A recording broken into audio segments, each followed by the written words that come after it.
कक्षा की शुरुआत करने की मैं घोषणा करता हूँ। पिछले कक्षा में हम गुप्त काल में चल रहे थे और गुप्त काल की कड़ी में हमने कुमार गुप्त को देख लिया था।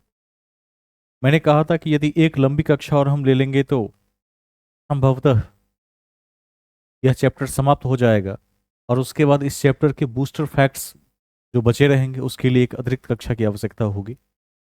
हमने गुप्त काल को 3 कड़ी में बांट कर देखा था और इस कड़ी में हमने परिचय, शासकों की उपलब्धियां और उसके साथ साथ गुप्त काल को इतिहास का स्वर्णयुग क्यों कहा जाता है इसके संबंध में हम विवेचना करने वाले थे। आरंभ के 2 पक्षों को लगभग हमने समाप्त कर लिया है और मैंने कहा भी था कि इस चैप्टर में यदि 3 बातों को देख लेते हैं तो आप परीक्षा के दृष्टिकोण से तैयार हो जाएंगे। शुरुआत करते हैं। आज का हेडिंग होगा स्कंद गुप्त। अपनी कॉपी में हेडिंग बना लेंगे स्कंद गुप्त।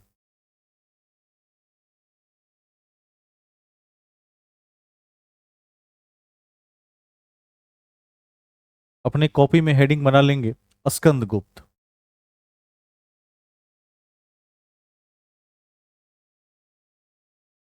ठीक है, ब्रैकेट में लिख देंगे 455 से 467।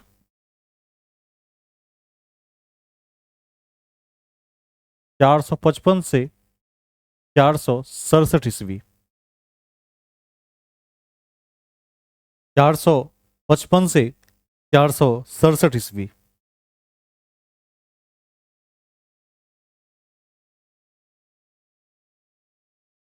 अब जैसे कि हमने पिछली कक्षा में देखा कि वैसे तो हुनों का आक्रमण कुमारगुप्त के समय में भी हुआ था, लेकिन स्कंदगुप्त के समय में जब हुनों का अटैक हुआ तो स्कंदगुप्त ने क्या किया?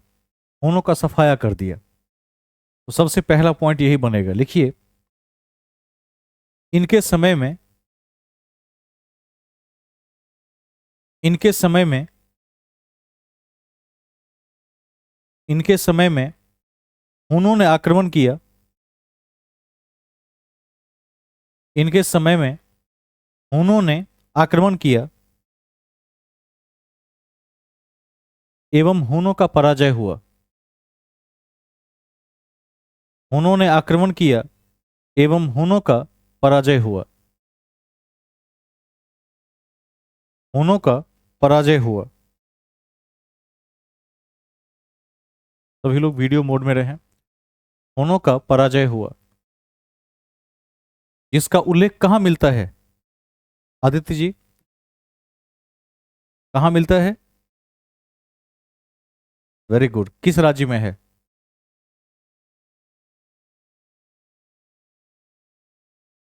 भीतरी स्तंभ अभिलेख उत्तर प्रदेश के गाजीपुर डिस्ट्रिक्ट में है। ठीक है, लेकिन याद तो है, बहुत बढ़िया।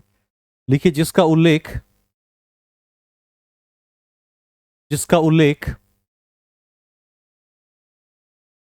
भीतरी स्तंभ अभिलेख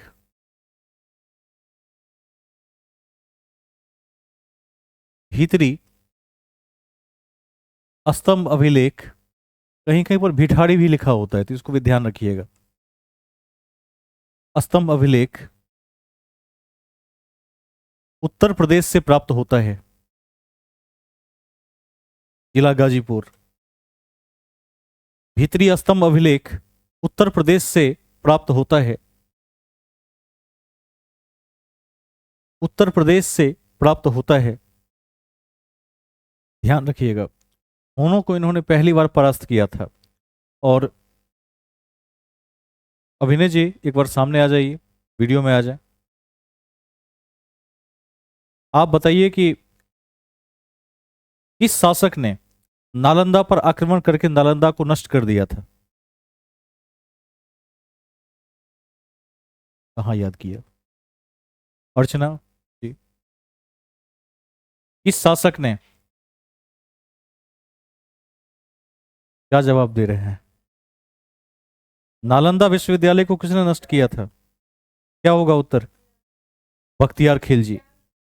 कब से कब तक अटैक किया? Very good.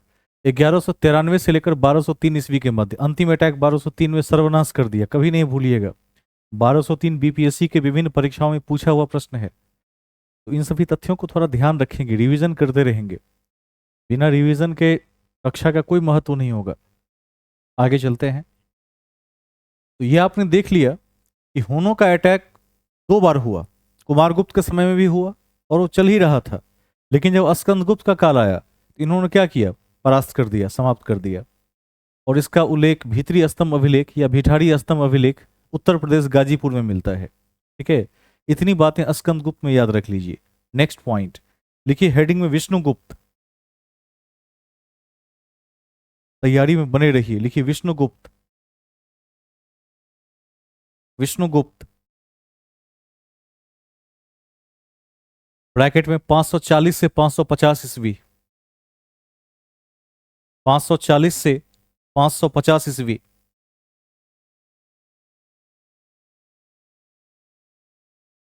540 से 550 ईस्वी। लिखिए ये अंतिम शासक थे। ये गुप्त वंश के अंतिम शासक थे। लेकिन एक बात का ध्यान रखना है, मतभेद है इस पर भी। किसी किसी परीक्षा में विष्णुगुप्त के बदले में एक दूसरा शासक का नाम होता है, कुमारगुप्त तृतीय। तो नोट में लिख लीजिए इस तथ्य को। लिखिए, नोट में लिखिए, कहीं कहीं कुमारगुप्त तृतीय को भी अंतिम शासक माना गया है। कहीं कहीं कुमारगुप्त तृतीय को भी अंतिम शासक माना गया है। कुमारगुप्त तृतीय को भी अंतिम शासक माना गया है।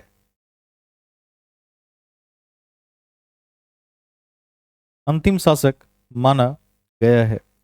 जो रहेगा उसको टिक कर देंगे, लेकिन सर्वमान्य क्या है? विष्णुगुप्त है। विष्णुगुप्त नहीं रहने की स्थिति में कुमारगुप्त थर्ड क्या होगा? उत्तर होगा। ठीक है, तो ये थी उपलब्धियां।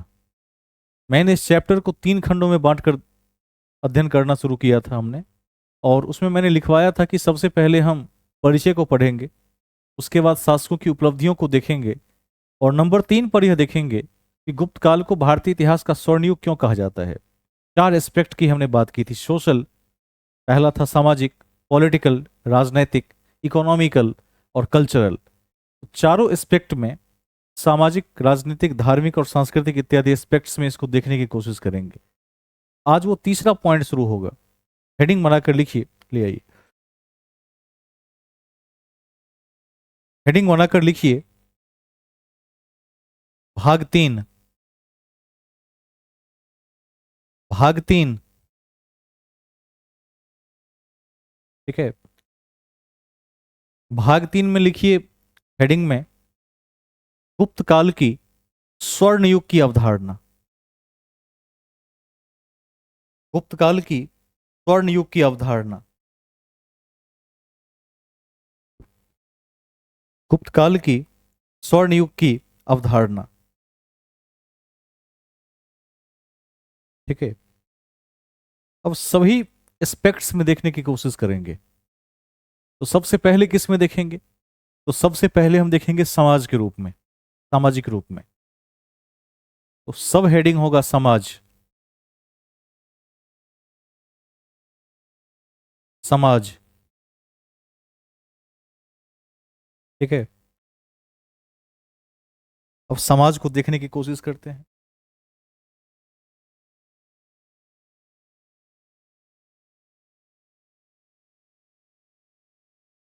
आप में से कोई अभ्यर्थी ये बता सकते हैं कि गुप्त काल में जो समाज है वो किस प्रकृति का है? यदि कोई पढ़ के आए हो एनसीईआरटी।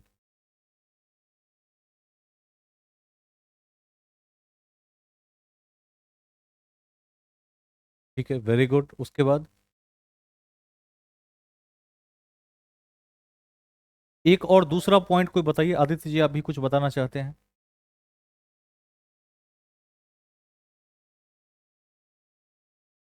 एक तो हुआ ब्राह्मण धर्म की सर्वोच्चता, उसके बाद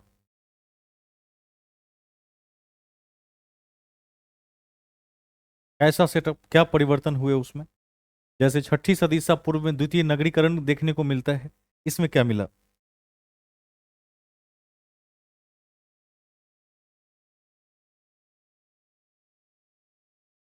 सामंतवाद। और कोई?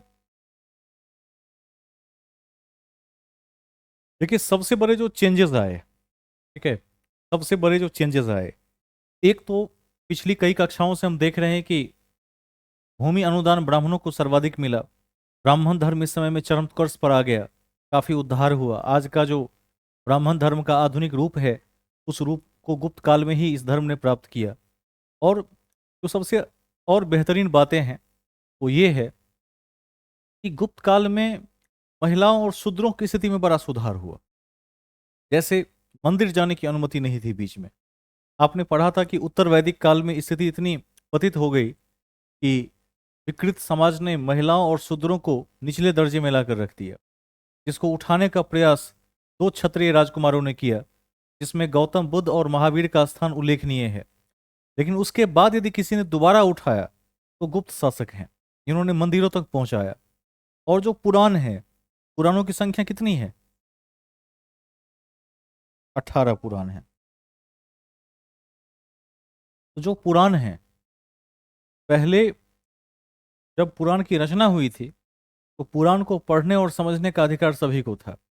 लेकिन कालांतर में ऐसा हुआ कि केवल उच्च वर्ण के लोग ही पुराणों को पढ़ सकते थे, ठीक है। जो बड़े धर्म ग्रंथ हैं, शूद्रों को पढ़ने का अधिकार नहीं था, महिलाओं को पढ़ने का अधिकार नहीं था। आज भी आप देखिएगा कि कई प्रांतों में, भारत में आज भी कहा जाता है कि महिलाएं गायत्री मंत्र का पाठ नहीं कर सकती हैं। ये क्या है? कट्टर पैट्रियार्की है, पितृसत्तात्मकता का चरम रूप है ये सब। इस सब से निजात मिला था, इसको ध्यान रखेंगे। पॉइंट्स बनाकर लिख लेते हैं। तो सबसे पहले आपका हेडिंग है समाज। समाज में लिखिए पहला बिंदु, देखिए ब्राह्मण की सर्वोच्चता स्थापित हुई। ब्राह्मण की सर्वोच्चता स्थापित हुई।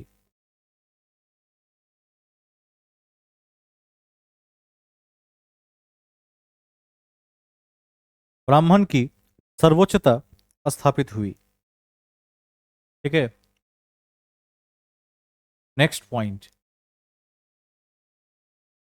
शूद्रों एवं महिलाओं की स्थिति में सुधार हुए। शूद्रों एवं महिलाओं की स्थिति में सुधार हुए। सुधार हुए। सामाजिक स्थिति कर दीजिएगा। शूद्रों एवं महिलाओं की सामाजिक स्थिति में सुधार हुए,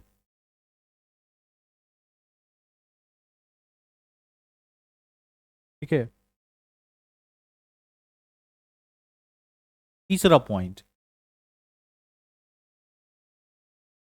तीसरे पॉइंट में लिखिए शूद्रों को,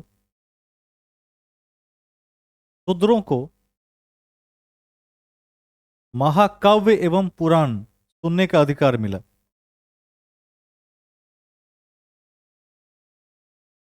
शूद्रों को महाकाव्य एवं पुराण सुनने का और पढ़ने का अधिकार मिला। अधिकार मिला, ठीक है। तो देख पा रहे होंगे आप कि इन्हीं सब कारणों से क्या कहा जाता है? स्वर्ण युग कहा जाता है, ठीक है। और भी कारण हैं। और क्या कारण है? एक और कारण यह है कि विधवा पुनर्विवाह को अनुमति मिल गई, जो लंबे समय से पेंडिंग चल रही थी। तो लिख दीजिए, लिखिए विधवा पुनर्विवाह को अनुमति मिल गई।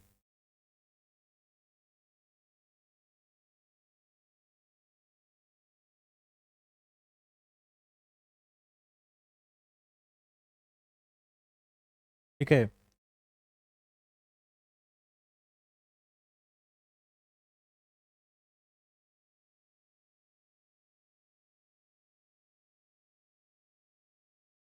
अब हम सामाजिक बिंदुओं में एक ऐसे पॉइंट को देखेंगे, अति महत्वपूर्ण है। वो है स्त्री धन, ठीक है। यहां लिखा हुआ है स्त्री धन, इसको समझ लीजिए। इस काल में स्त्री धन की अवधारणा प्रचलित हुई। अब कहेंगे ये क्या है? स्त्री धन का मतलब है इस काल के पूर्व में, वैदिक काल के पूर्व में और ऋग्वैदिक काल के बाद। वैसे ये ऋग्वैदिक काल में भी नहीं था, तो समझिए कि सबसे पहले शुरू हुआ इस काल में। कि जो संपत्ति है, जो स्त्री की संपत्ति है, उसे स्त्री बेच सकती है। पहले क्या था? तो पहले था कि संपत्ति केवल पुरुषों का है। जैसे परिवार में स्त्री और पुरुष दोनों हैं, पति पत्नी हैं, तो परिवार की समस्त संपत्तियों पर पति का पूरा अधिकार है, वही बेच सकता है, पत्नी कुछ नहीं बेच सकती है। लेकिन इस काल में पहली बार ऐसा हुआ, स्त्री अपनी संपत्ति बेच सकती है, स्त्री के नाम से भी संपत्ति हो सकती है। पहले ऐसा था कि जो स्त्री के गहने हैं, उसकी निजी भी कोई संपत्ति है, उस पर भी पुरुषों का ही अधिकार था, बिना पुरुष की अनुमति के बेचने का अधिकार नहीं था। तो पहली बार क्या हुआ, इस काल में यह अधिकार दिया गया, और दिखाता है स्त्रियों की सामाजिक स्थिति क्या रही होगी, बेहतर रही होगी। इसको लिख दीजिए और एक क्वेश्चन पूछ लेते हैं साथ साथ। स्त्री धन की अवधारणा किसने दी, किसने चर्चा की है? कात्यायन ने चर्चा की है। Very good. लिखिए, वररुचि कात्यायन। लिखिए, इस काल में स्त्री धन की अवधारणा प्रचलित हुई।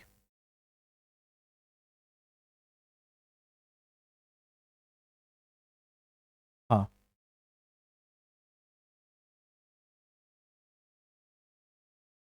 हाँ, इस पॉइंट के बाद ही इस काल में स्त्री धन की अवधारणा प्रचलित हुई। इस काल में स्त्री धन की अवधारणा प्रचलित हुई, अर्थात स्त्री अपनी संपत्ति बेच सकती थी। स्त्री अपनी संपत्ति बेच सकती थी।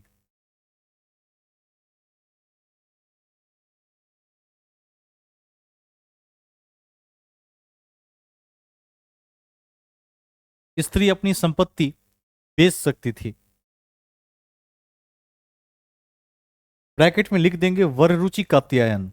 ये महर्षि हैं जिन्होंने इसकी चर्चा की है।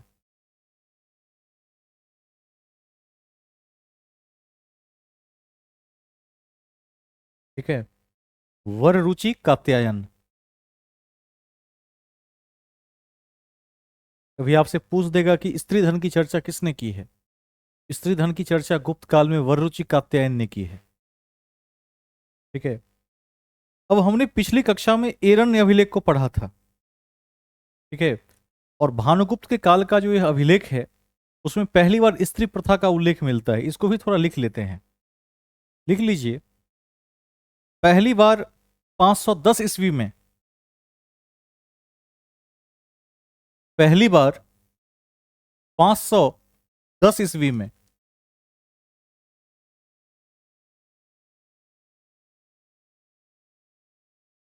पहली बार 510 ईस्वी में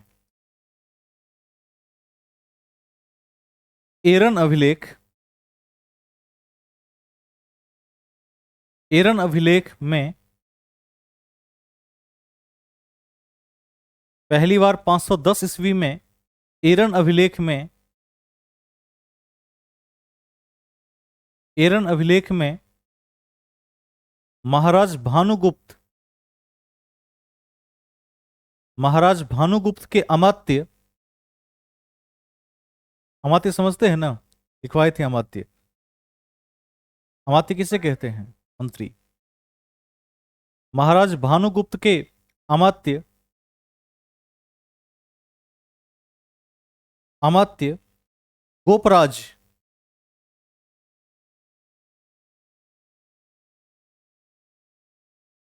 गोपराज, महाराज भानुगुप्त के अमात्य गोपराज युद्ध में वीरगति को प्राप्त हुए। युद्ध में वीरगति को प्राप्त हुए। युद्ध में वीरगति को प्राप्त हुए एवं एवं उनकी पत्नी का सती होने का उल्लेख मिलता है। एवं उनकी पत्नी का सती होने का उल्लेख मिलता है।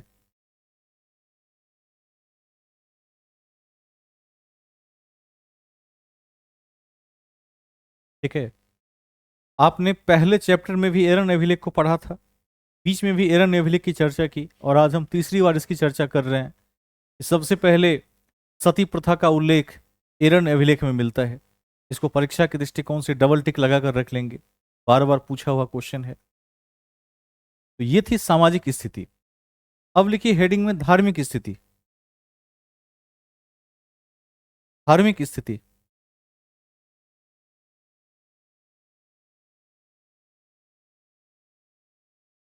अब धार्मिक स्थिति में क्या क्या महत्वपूर्ण होगा? तो सबसे पहले महत्वपूर्ण होगा कि ब्राह्मण धर्म जो था उसने आधुनिक धर्म का रूप प्राप्त कर लिया, जो आज की स्थिति में है।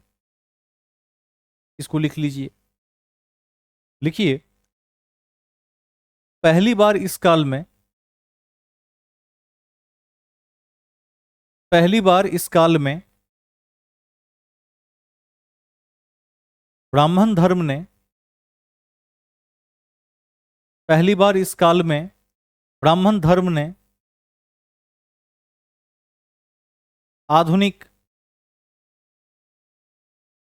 आधुनिक वर्तमान स्वरूप को प्राप्त किया। आधुनिक वर्तमान स्वरूप को प्राप्त किया। आधुनिक वर्तमान स्वरूप को प्राप्त किया। ठीक है।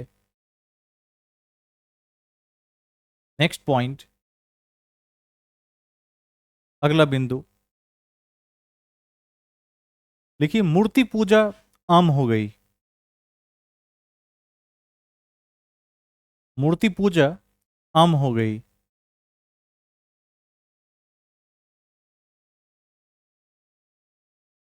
मूर्ति पूजा आम हो गई। तीसरा पॉइंट लिखिए, भक्ति और पूजा पर बल दिया गया। भक्ति और पूजा पर बल दिया गया।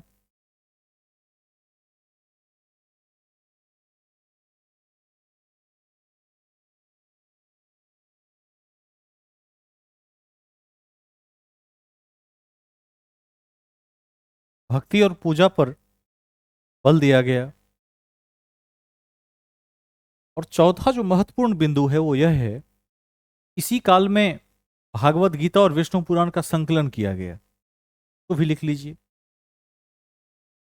देखिए, भागवत गीता और विष्णु पुराण का संकलन किया गया। भागवत गीता और विष्णु पुराण का संकलन किया गया। संकलन किया गया।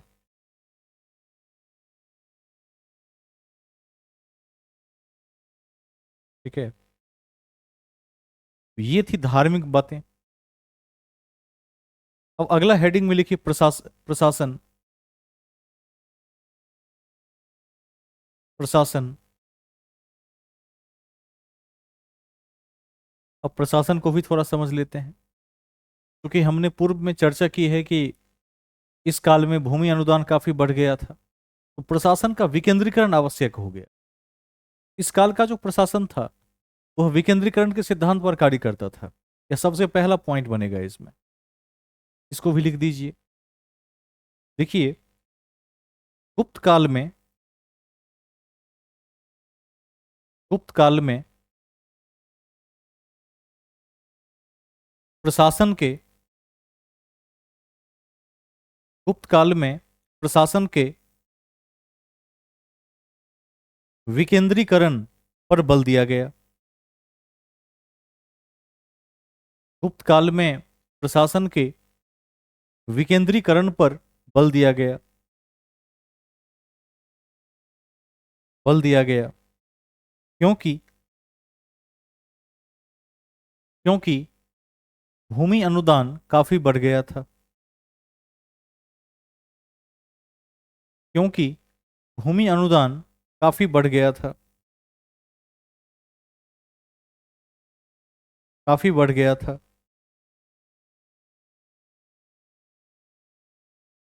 नेक्स्ट पॉइंट,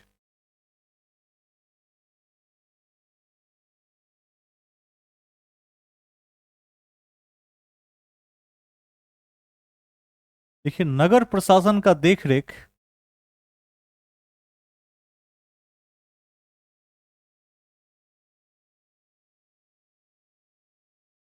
नगर प्रशासन का देख रेख नागर श्रेष्ठ ही करता था। नगर प्रशासन का देख रेख नागर श्रेष्ठ ही करता था। नागर श्रेष्ठ ही करता था।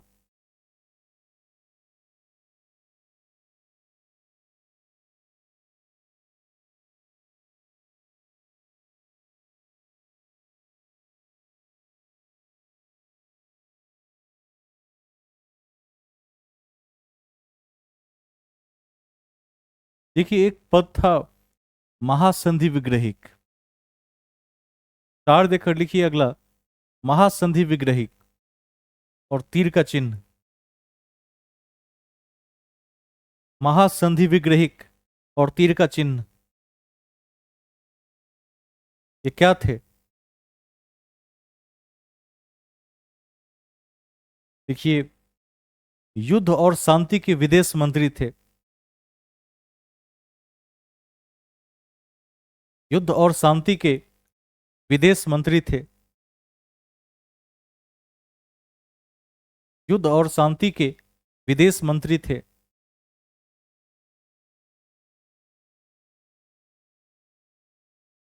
ठीक है। एक शब्द बहुत प्रचलित है, विष्टि। का अर्थ क्या होता है? बेगार, श्रम या बेगारी। लिख दीजिए इसको भी। विष्टि शब्द बेगार का सूचक था। विष्टि शब्द बेगार का सूचक था, जिसका अर्थ होता है जबरन श्रम। जबरन श्रम।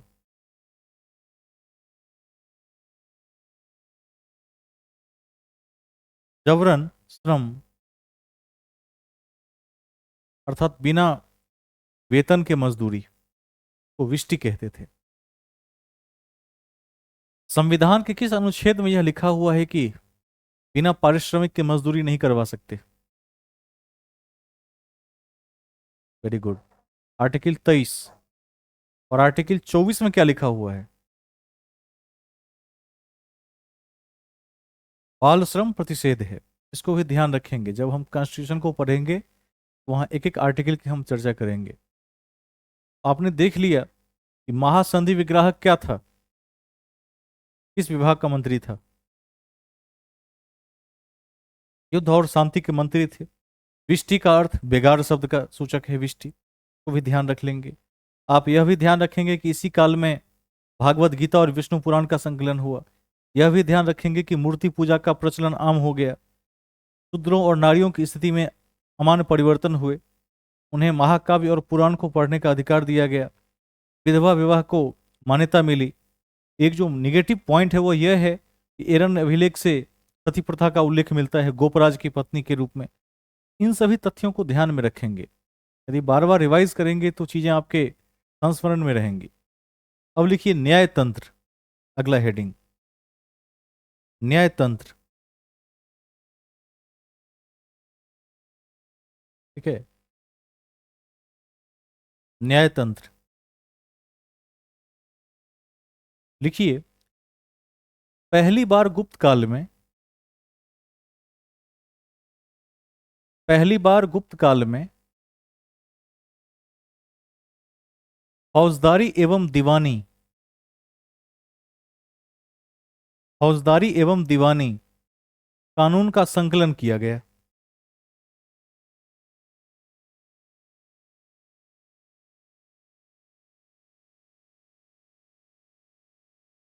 ठीक है, एक पॉइंट याद रख लेंगे न्यायतंत्र में कि फौजदारी और जो दीवानी कानून थे उनका संकलन किया गया।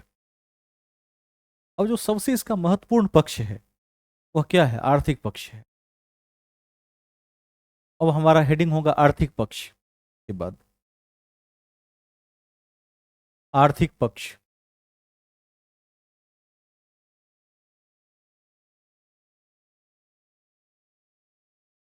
ठीक है, आर्थिक पक्ष को भी देखते हैं। इसके भी दो पहलू हैं। जो गुप्त काल का प्रथम चरण है, पहला भाग है, उसमें आप देखते हैं कि सोने और चांदी के सिक्के जारी किए जाते हैं। क्या कहते हैं सोने के सिक्के को? दिनार कहते हैं। और चांदी के सिक्कों को क्या कहते हैं? रूपक। तो गुप्त काल के आरंभिक चरण में हम देखते हैं कि दिनार और रूपक जैसे सिक्के जारी किए जाते हैं, जो आर्थिक उन्नति और प्रगति का सूचक है। लेकिन जो आर्थिकी का जो गुप्त काल का दूसरा भाग है, वह अर्थव्यवस्था के दृष्टिकोण से गतिहीनता का सूचक है। उसमें हमें उस तरह की गति देखने को नहीं मिलती है। तो हम सबसे पहले पॉइंट में यही लिखेंगे। लिखिए, गुप्त काल का पहला भाग, गुप्त काल का पहला भाग गुप्त काल का पहला भाग आर्थिक प्रगति का सूचक था। गुप्त काल का पहला भाग आर्थिक प्रगति का सूचक था। आर्थिक प्रगति का सूचक था, क्योंकि सोने और चांदी के सिक्के जारी किए गए। क्योंकि सोने और चांदी के सिक्के जारी किए गए।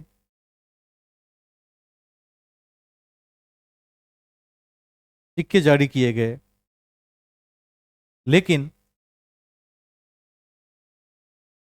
लेकिन दूसरा भाग लेकिन दूसरा भाग आर्थिक गतिहीनता का सूचक था। दूसरा भाग आर्थिक गतिहीनता का सूचक था।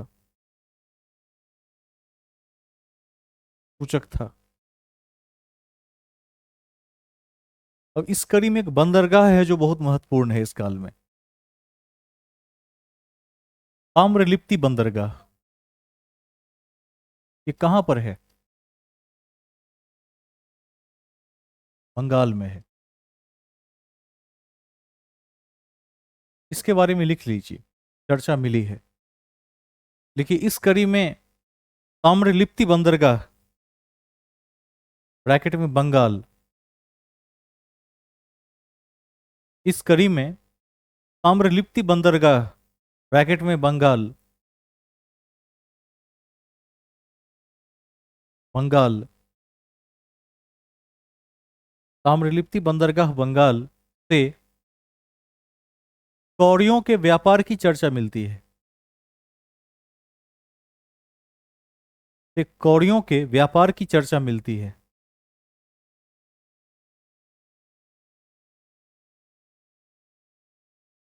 ठीक है। ये जावा और चाइना तक व्यापार करते थे उस समय, ध्यान रख लेंगे। देखिए, इसमें दोबारा कह देता हूं, इस कड़ी में ताम्रलिप्ति बंदरगाह बंगाल से कौड़ियों के व्यापार की चर्चा मिलती है। ठीक है। याद रखना हो तो लिख सकते हैं ब्रैकेट में जावा, चाइना इत्यादि, इन क्षेत्रों तक व्यापार होता था। एक शब्द से आप लोग परिचित हैं, फिर भी इस काल में भी इस शब्द को याद रखिएगा, सार्थवाह। ये क्या था? व्यापारियों का काफिला था। लिखवाए थे पिछले अध्यायों में भी सार्थवाह के विषय में। लिख दीजिए फिर से। लिखिए, गुप्त काल में सार्थवाह, गुप्त काल में सार्थवाह व्यापारियों का काफिला था।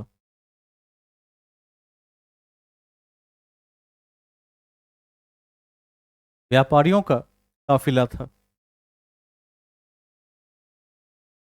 ठीक है। नेक्स्ट पॉइंट, अगले बिंदु में लिखिए। देखिए, गुप्त काल में बिहार से गुप्त काल में बिहार से लौह अयस्क के विषय में जानकारी मिलती है।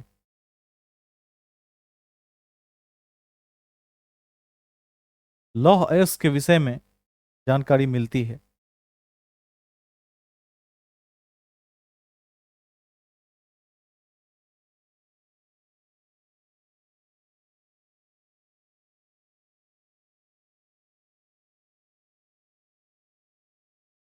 अब कुछ नाम हैं, जैसे क्षेत्र। लिखिएगा गुप्त काल में क्षेत्र, तीर का चिन्ह, कृषि भूमि, अलग अलग नाम हैं तो याद रख लेंगे। क्षेत्र, कृषि भूमि, हिल, बंजर भूमि, हिल, बंजर भूमि। ठीक है। वास्तु, रहने योग्य भूमि।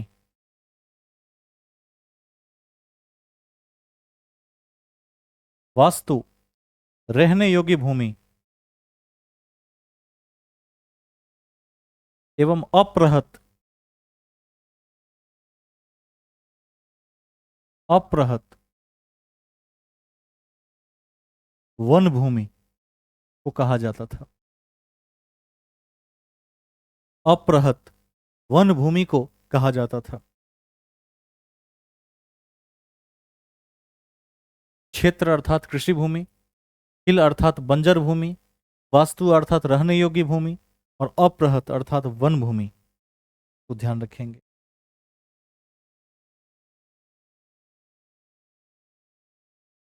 ठीक है? तो ये थे आर्थिक पक्ष।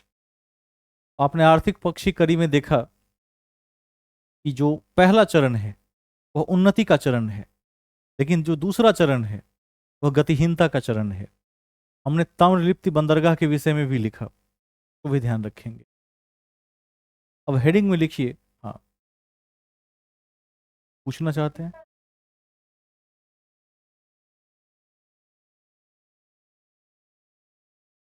आर्थिक गतिहीनता का अर्थ है कि जो पहला चरण है उसमें कई तरह के सिक्के जारी किए गए, लेकिन दूसरे चरण में इस तरह का कोई भी परिवर्तन नहीं हुआ। तो जब एक चरण का ग्राफ ऊपर जाएगा और अगले चरण में कुछ नहीं होगा, तो माना जाता है कि वो आर्थिक स्थिर हो गया, आर्थिक रूप से स्थिरता आ गई थी, गतिहीनता आ गई थी, अब कोई गति नहीं है। जो पहले से स्थापित कर दिया, जो सिक्के चला दिए, जो अर्थव्यवस्था बना दी, जो कृषि के माप बना दिए, जो टैक्सेस बना दिए, उसमें बाद के चरणों में कोई परिवर्तन नहीं आया। तो इसीलिए कहते हैं गतिहीन हो गया, अर्थात गति रुक सी गई। इसीलिए गतिहीनता शब्द का प्रयोग किया गया है। आगे चलेंगे। हेडिंग में लिखिए साहित्य, लिटरेचर।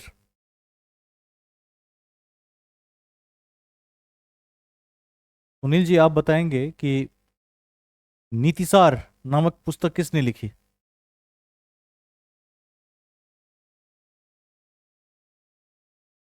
भूल गए। छोटो जी, नीतिसार किसने लिखी? Very good, Kamandaka. देखिए, इस काल में कई ऐसी रचनाएं हैं जो अपने आप में अद्वितीय रचनाएं हैं, जैसे नीतिसार जो कामंदक का जो नीतिसार है, के बाद शूद्रक का मृक्ष कटिकम है। ऐसी बहुत सारी रचनाएं हैं। हम साहित्य के दृष्टिकोण से इन्हें देखने का प्रयास करेंगे। तो लिखिए, गुप्त काल में संस्कृत साहित्य का विकास हुआ। गुप्त काल में संस्कृत साहित्य का विकास हुआ। संस्कृत साहित्य का विकास हुआ। गुप्त काल में संस्कृत साहित्य का विकास हुआ।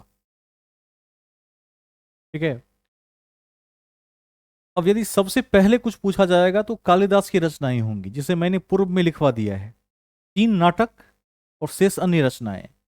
तो मैं चाहूंगा कोई एक अभ्यर्थी तीनों नाटक के विषय में बता दे, कौन कौन से नाटक थे। Very good. विक्रम उर्वशीयम, रघुवंशम और मालविका अग्निमित्रम। और जो अन्य ग्रंथ थे उसमें कई सारे ग्रंथ हैं, जैसे कुमार संभवम है, मेघदूतम है। इस सब को नहीं भूलिएगा। तो अभी मैं सिर्फ ये लिखवा देता हूं कि कालिदास की रचनाएं, समझ जाएंगे, पीछे देख लेंगे। अगले पॉइंट में नोट कर लीजिए। देखिए, कालिदास की विभिन्न रचनाएं, कालिदास की विभिन्न रचनाएं, कालिदास की विभिन्न रचनाएं, कॉमा,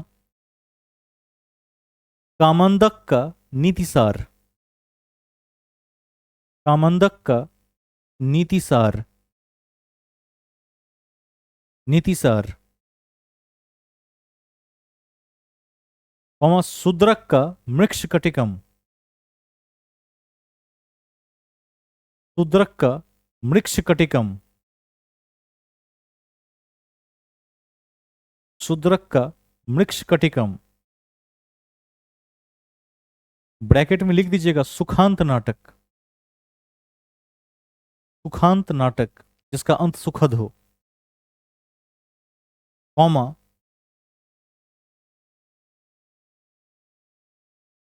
एक रचना है हस्त आयुर्वेद, किसने लिखा?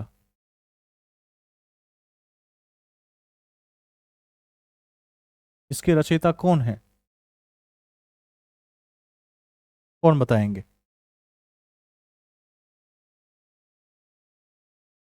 लिख लीजिए, कॉमा देके देखिए, पाल काप्य, पाल काप्य का हस्त आयुर्वेद,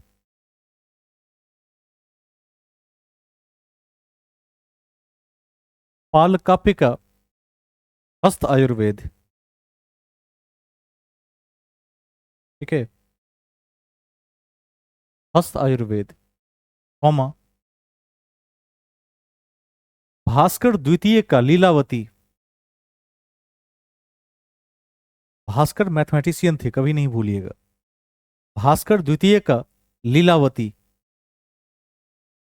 गणितीय रचना है, कॉमा,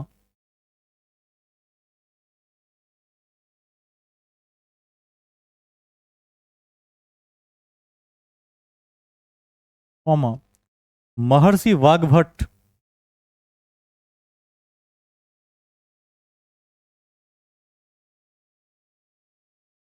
महर्षि वाग्भट का अष्टांग हृदयम, महर्षि वाग्भट का अष्टांग हृदयम, अष्टांग हृदयम, एवं एवं वाराह मिहिर की, क्या लिखा है वाराह मिहिर ने? पंच सिद्धांतिका, और क्या लिखा है? बृहद जातकम, बृहद जातकम, नहीं भूलिएगा, लिखिए, वाराह मिहिर की पंच सिद्धांतिका एवं बृहद संहिता, बृहद संहिता अति महत्वपूर्ण है, अति महत्वपूर्ण है, ठीक है। हम गुप्त काल को और भी कई कारणों से जानते हैं, खास करके साहित्य की जब हमने बात की तो हम मैथमेटिक्स की भी चर्चा कर लेते हैं। कहते हैं कि शून्य का आविष्कार आर्यभट्ट ने किया, इसी काल में किया। दशमलव प्रणाली का विकास इसी काल में हुआ। पाई का आविष्कार इसी काल में देखने को मिलता है, ठीक है। तो ये सारे जो तथ्य हैं जो आधुनिक दुनिया को एक सही दिशा और गति देते हैं गणितीय और भौतिकीय क्षेत्रों में, उन सब की नींव गुप्त एरा में ही रखी जा चुकी थी। इसको भी मेंशन करेंगे। लेकिन नेक्स्ट पॉइंट में देखिए, गुप्त काल में ही, गुप्त काल में ही, गुप्त काल में ही शून्य का आविष्कार, गुप्त काल में ही शून्य का आविष्कार, शून्य का आविष्कार एवं दशमलव प्रणाली का विकास हुआ, एवं दशमलव प्रणाली का विकास हुआ, जिसमें आर्यभट्ट की भूमिका अग्रणी है, जिसमें आर्यभट्ट की भूमिका अग्रणी है।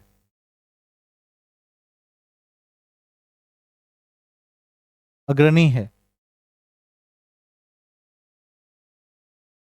ठीक है। आर्यभट्ट कहाँ के थे?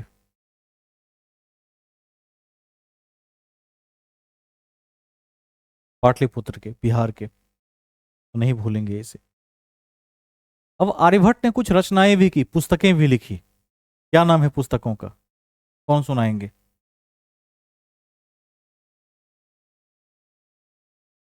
एक तो आर्यभट्टीय है और दूसरा क्या है? सूर्य सिद्धांत है। लिख लीजिए। आर्यभट्ट ने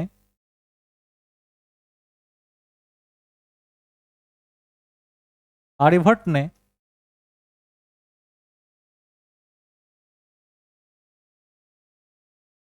आर्यभट्टीय एवं सूर्य सिद्धांत नामक पुस्तकें लिखी।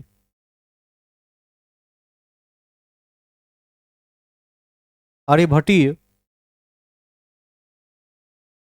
एवं सूर्य सिद्धांत नामक पुस्तकें लिखी।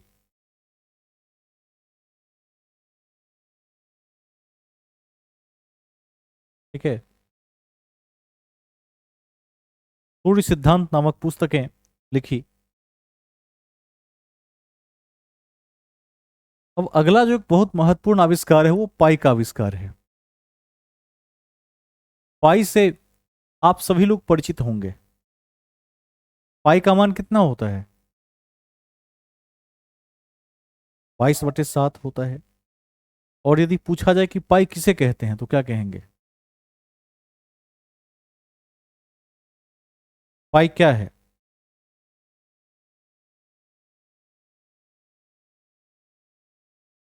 तो पीछा गई। कोई तो बताएं।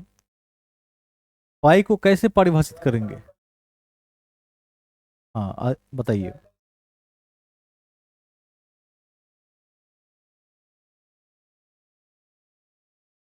सर्कल का एरिया बाय रेडियस का स्क्वायर।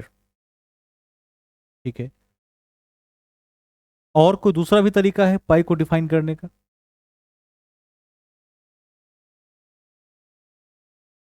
दो तरीके हैं। एक तो आदित्य जी ने बता दिया। जिस समय में पाई की खोज हुई थी, कहते कि पाई का आविष्कार आर्किमिडीज ने ही किया था, आर्यभट्ट ने ही किया था। और उसी समकाल में यूनान के प्रसिद्ध गणितज्ञ आर्किमिडीज ने भी पाई का सिद्धांत दिया था। तो दोनों का संयुक्त योगदान मान लीजिए इसमें। और पहली बार जब गणना हुई थी तो किसी वृत्त की जो कुल परिधि है, ठीक है, सरकमफेरेंस है, 2 पाई आर, उसका जो व्यास से भाग दिया तो एक रेशियो निकला जिसको पाई मान लिया गया था पहली बार। इसको भी ध्यान रख लेंगे। खैर यदि आप मान याद रख लेते हैं तो काफी है। मान 22/7 होता है। ठीक है। और आर्यभट्ट और आर्किमिडीज दोनों का नाम इस कड़ी में बिल्कुल नहीं भूलेंगे। लिख दीजिए। लिखिए, पाई के मान की गणना का श्रेय पाई के मान की गणना का श्रेय पाई के मान की गणना का श्रेय आर्किमिडीज को जाता है। आर्किमिडीज को जाता है।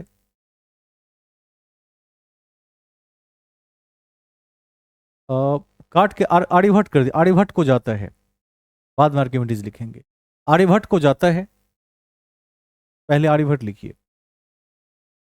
आर्यभट्ट को जाता है। कि मैंने एरो लगा दिया है, देख लेंगे। आर्यभट्ट को जाता है। जबकि जबकि जबकि प्रसिद्ध यूनानी गणितज्ञ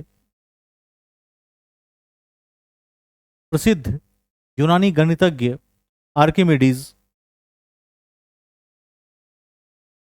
प्रसिद्ध यूनानी गणितज्ञ आर्किमिडीज ने भी पाई का मान दिया। प्रसिद्ध यूनानी गणितज्ञ आर्किमिडीज ने भी पाई का मान दिया। ठीक है।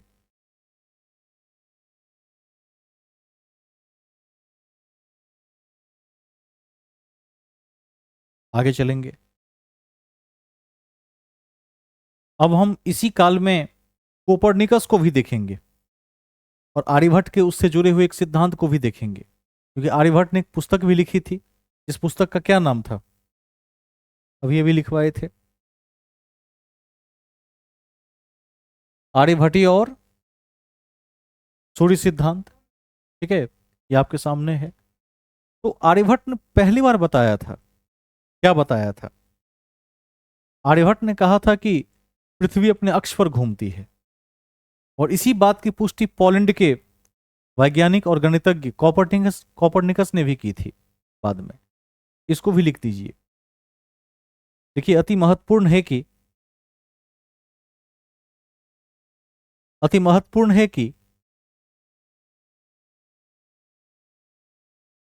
आर्यभट्ट ने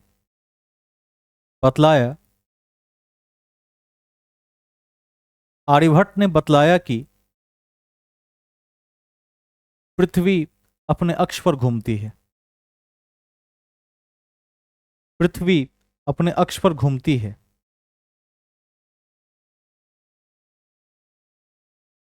जिसकी पुष्टि जिसकी पुष्टि पोलैंड के गणितज्ञ कोपरनिकस ने भी की। जिसकी पुष्टि पोलैंड के गणितज्ञ कोपरनिकस ने भी की। कोपरनिकस ने भी की।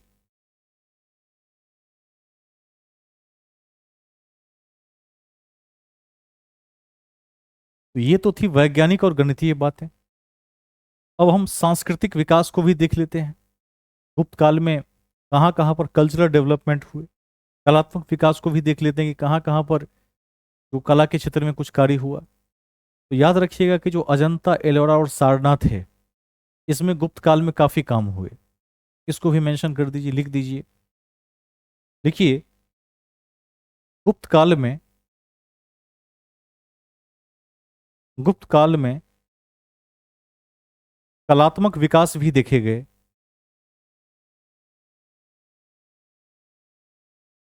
गुप्त काल में कलात्मक विकास भी देखे गए देखे गए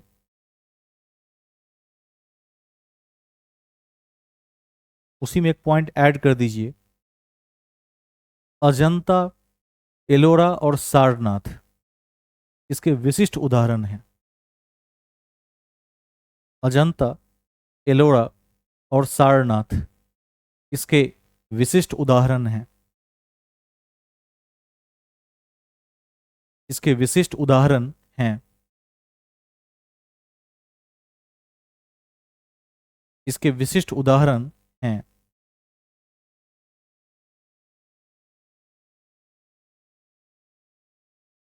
नेक्स्ट पॉइंट लिखिए, इस काल में बिहार के सुल्तानगंज से इस काल में बिहार के सुल्तानगंज से बिहार के सुल्तानगंज से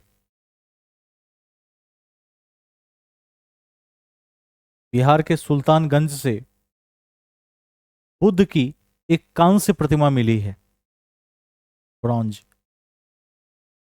बुद्ध की एक कांस्य प्रतिमा मिली है।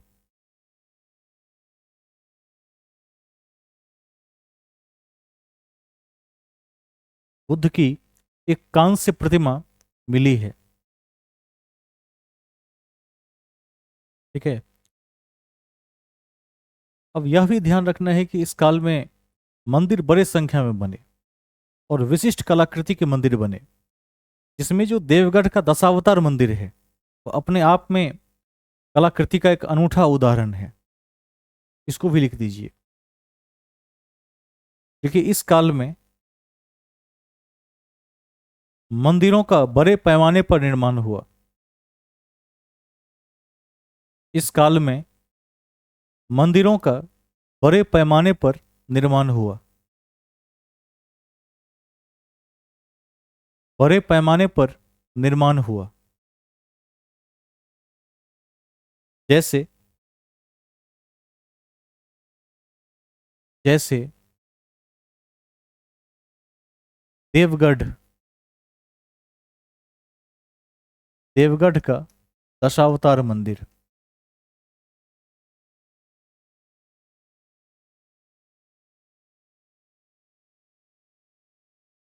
उत्तर प्रदेश में है।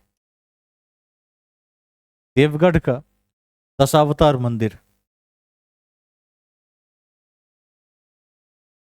ठीक है, तो ये सब आपकी परीक्षा के दृष्टिकोण से अत्यंत महत्वपूर्ण बिंदु है। हेडिंग देकर छोड़ दीजिए बूस्टर फैक्ट्स। एक लंबी कक्षा की यहां आवश्यकता होगी।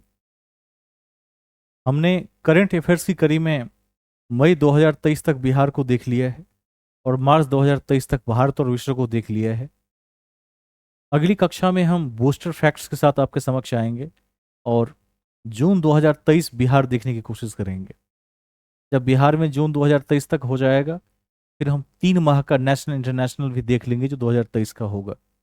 और इस कड़ी में 23 के डेटाज को पहले शीघ्रता से समाप्त कर हम 24 में एंटर करेंगे और फिर 24 के डेटाज का अध्ययन करेंगे, फिर 25 के डेटाज का अध्ययन करेंगे और इस तरह से आपकी कक्षा आगे बढ़ती रहेगी।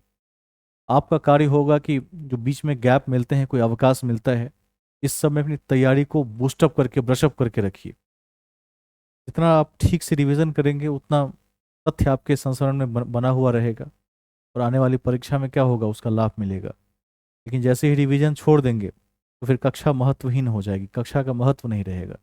इस तथ्य को सभी अभ्यर्थी ध्यान में रखेंगे। कुछ पूछताछ कर लेते हैं आज, देखते हैं कि आप समग्र रूप से कितना अध्ययन करते हैं।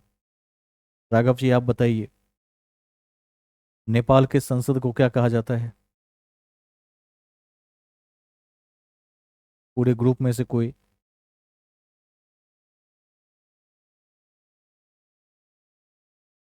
बाकी चीजें भी थोड़ा देखा करिए, क्या कहते हैं? राष्ट्रीय पंचायत नहीं भूलिएगा। ठीक है, ईडब्ल्यूएस का आरक्षण कितने नंबर के संविधान संशोधन के माध्यम से दिया गया? 103वां संशोधन। इसे कभी नहीं भूलेंगे। ठीक है, इसको भी ध्यान रखेंगे। जो एकदम वर्तमान के महत्वपूर्ण फैक्ट्स हैं, इस सबको भी कहीं ना कहीं देखते रहिए। मैंने पहले भी कहा है कि आप थोड़ा सा एनसीईआरटी को देखते रहिए, समय निकाल कर, समय मिले तो अखबारों के माध्यम से अवगत रहा कीजिए। अभी जैसे आज दिल्ली में भूकंप की चर्चा हुई, हमने कल भी एक क्वेश्चन की चर्चा परसों की थी, सिस्मोग्राफ, इससे क्या नापते हैं? तीव्रता नापते हैं। ठीक है, और जिस स्केल पर मापते हैं उसका नाम रिक्टर स्केल है। इसको भी ध्यान रखेंगे। और एक दो क्वेश्चन पूछ लिया जाए। पदार्थ की कितनी अवस्थाएं होती हैं? 5 अवस्थाएं हैं। चौथा कौन सा है? प्लाज्मा। और पांचवा कौन सा है? बोस आइंस्टीन कंडेंसेट अवस्था है। Very good. ठीक है, आज मैं अलग अलग एंगल से पूछ कर देखता हूं कि आपकी तैयारी कहाँ पर किस तरह की है। एक अगले पॉइंट में चलते हैं, नेक्स्ट पॉइंट में। सदाबहार वन के वृक्षों के नाम बताइए, कौन बताएंगे?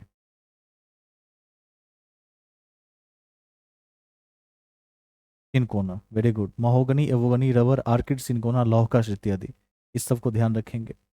ज्योति कुमारी जी आप बताइए कि रबी फसल में क्या क्या आता है?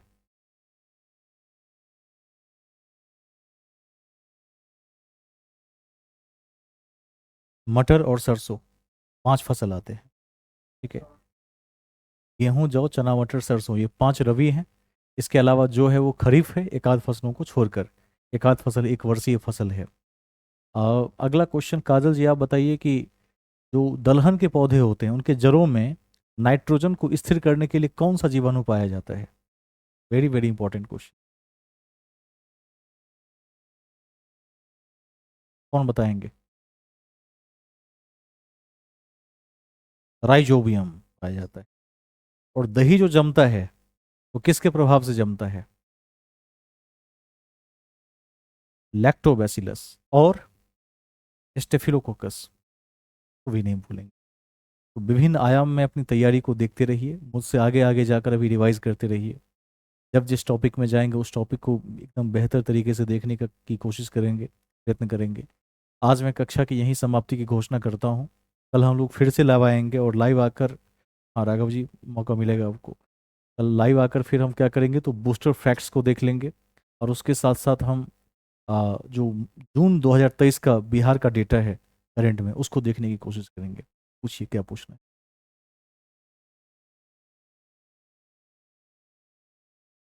हाँ,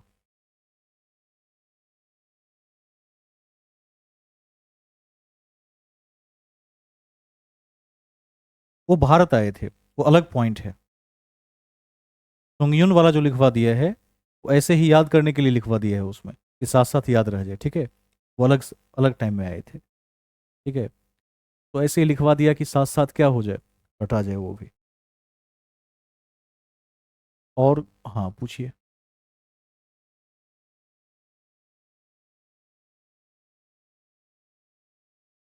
देखिए विज्ञान एक ऐसा विषय है जो कंसेप्ट पर आधारित विषय है। और इसमें खैर वो समय 9वीं 10वीं क्लास होती है जब समझने का उत्तम समय होता है, लेकिन अभी आप अपने स्तर से देखिए। जब मैं विज्ञान की कक्षाएं लूंगा तो वहाँ फिर इस बिंदु पर गहराई से बात करेंगे। देखिए मोटा मोटा क्या है कि जैसे जो 9th और 10th का जो सिलेबस है उसको ही देखना है परीक्षा के दृष्टिकोण से।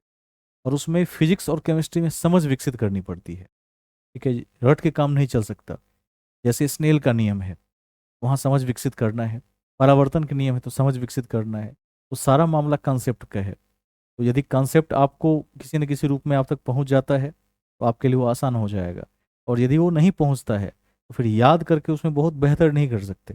ये दिक्कत है। अभी आपको मैं सलाह दूंगा कि अपने स्तर से आप पढ़कर चीज़ों को समझने का प्रयास करें। जब हम फिजिक्स की कक्षा में पहुंचते हैं वहां पर फिर आपको काफ़ी राहत मिलेगी। वहाँ एक एक तथ्य को समझा देंगे जो महत्वपूर्ण होंगे, ठीक है।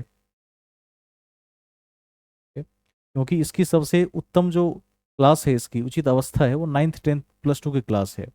8वीं से लेकर 12वीं तक, जिसमें आपका जो मूल पृष्ठभूमि निर्माण का समय है उसमें एक अच्छे शिक्षक का मिलना आवश्यक होता है। यदि उस समय में मिल जाते हैं तो वो चीज़ें ठीक हो जाती हैं। और यही चीज़ मैथ के साथ में है।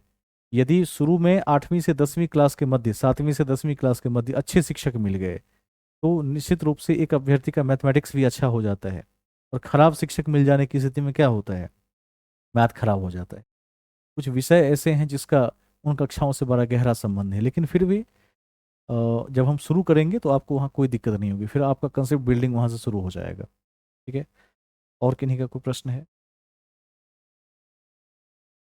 आज कक्षा को हम समाप्त कर देते हैं। कल फिर एक लंबी कक्षा के साथ आएंगे और 2 टॉपिक को कल देखने की कोशिश। सभी को शुभ रात्रि।